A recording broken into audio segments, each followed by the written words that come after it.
Hello everyone, we've got something a bit different for you this week. I'll let the wife explain. Hello. We've had quite a few new subscribers lately. So firstly, let us introduce ourselves. I'm Liz. I'm Paul, and this is Ernie. is Ernie. We bought a boat about a year ago now. We spent 8 months renovating her, and we now live on her full time as continuous cruises. We wanted to show you those 8 months of renovation in just one 20-minute long vlog. Just 20 minutes? Just 20 minutes. Cool, if only it was like that in real life. Yeah, if only, eh? Yep. The jobs are complete as well. So I hope you enjoy, and here is our work that we've been doing on the boat. Enjoy, guys.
Hope you enjoyed that.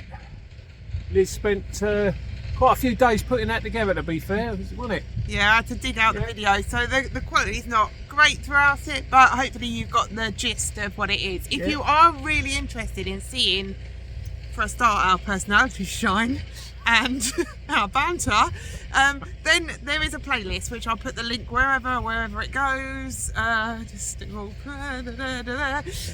There is a playlist and it's got all those videos in, and you'll see a lot more detail. If you think, well, how did they actually put that wall in? How did they do that? Then in detail it shows about 40 odd videos. Yeah, so 1 to 40 roughly is all renovation work. Yeah. And then from that point onwards, the rest was us when we went out on the cut, and we've been living on the cut ever since, and that's a continuation. It just flows through into us living on the canal. Yeah. So all future videos are of us cruising around and seeing sights. So we'd be happy and we'd love for you to join us. And those guys that join us every week, thank you very much for watching this, and we'll return to normal next week. And anyone wants to subscribe, anyone new, that would be lovely. And someone's got something to say. He does this every week as well. For those of you who haven't seen us before, Ernie always does the close. I'd like to thank you for watching. I'd like to get you to subscribe, please. Press the bell icon and press the like, and also leave a comment down below. Thanks very much. Bye. See you later, guys. Bye. Hope to see you soon. Bye.